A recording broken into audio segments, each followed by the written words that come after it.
और मैं कृष्णावती त्रिपाठी, मेरे YouTube चैनल पर आप सभी की स्वागत है। मैं एक बहुत प्यारा सा सोहर उठान गीत लेकर आई हूँ। तो बहुत प्यारा सा है, जच्चा गीत है। और एक बहू है, उनसे दर्द नहीं सहा जा रहा है तो ननद से बोल रही है कि अपने भैये के बुलाए दो। उनका कुछ समझता हूँ ना ही बा, उनके दर्दवा सबको तो जानते ही हैं कि बहू का सब बहाने समझा था। और वो बेटी के होई तो बेटी के बहुत बड़े बेटी के में दुख पड़ल, परेशानी है परेशान। बहू के हो जाए तो सब ऐसे समझा था कि नखड़ा उखड़ा तो है ना। तो देखा हूँ का बोले थी मैं ननद से और कैसे कहा थी, गीत के माध्यम सुनिए।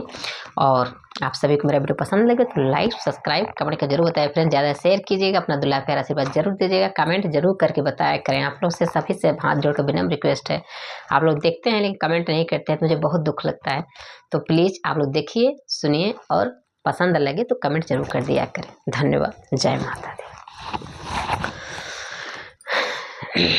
रतिया हो खेला दरदिया न सहाला ननदो, रतिया हो खेला दरदिया न सहाला ननदो, अपने भैया के बहरवा से बोलाए दो ननदो, अपने भैया के बहरवा से बोलाए दो ननदो, रतिया हो खेला दरदिया न सहाला ननदो, रतिया हो खेला दरदिया न सहाला ननदो, अपने भैया के बहरवा से बोलाए दो ननदो, अपने भैया के बहरवा से बोलाए दो ननदो।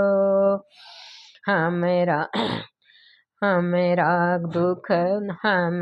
दुख नाही कोई के बुझाला, हमरा दुख नाही कोई के बुझाला ननदो, हमरा दुख नाही कोई के बुझाला ननदो, अपना भैया के बहरवा से बोलाए दो ननदो, अपना भैया के बहरवा से बोलाए दो ननदो, रतिया हो खेला दरदिया न सहाला ननदो, रतिया हो खेला दरदिया न सहाला ननदो, अपना भैया के बहरवा से बोलाए दो ननदो, अपना भैया के बहरवा से बोलाए दो ननदो, रही रही के पेड़ उठे हमारी कमरिया हो, रही रही पेड़ उठे हमारी कमरिया हो,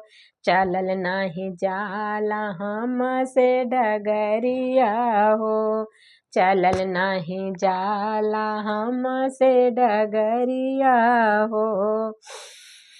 हाँ सासू रोज भोर ही में करने हल्ला ननदो, सासू रोज भोर ही में करे हल्ला ननदो, अपने भैया के बहरवा से बोलाए दो ननदो, अपने भैया के बहरवा से बोलाए दो ननदो।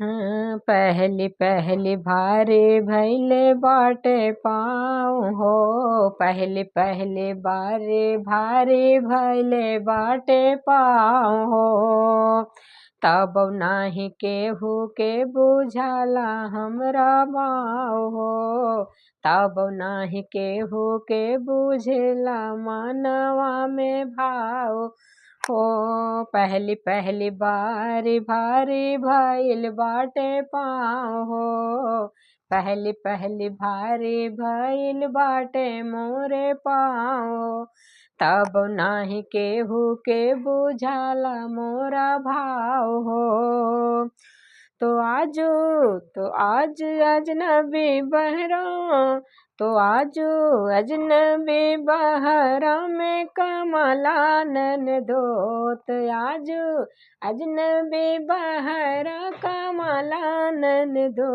अपने भैया के बहरवा से बोलाए दो ननदो, अपने भैया के बहरवा से बोलाए दो ननदो, रतिया हो खेला दरदिया ना सहाला ननदो रतिया हो खेला दर्दिया, ना सहाला ननदो अपने भैया के बोलाय द बहरवा से ननदो अपने भैया के बहरवा से बोलाय दो ननदो, अपने भैया के बहरवा से बोलाय दो ननदो रतिया हो खेला दर्दिया, ना सहाला ननदो रतिया हो खेला दर्दिया, ना सहाला ननदो अपने भैया के बहरवा से बोलाय दो ननदो,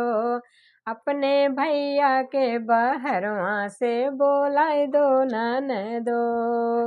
बहुत बहुत धन्यवाद फ्रेंड्स। सुनिए और पसंद लगे तो कमेंट करके जरूर बताइएगा। धन्यवाद।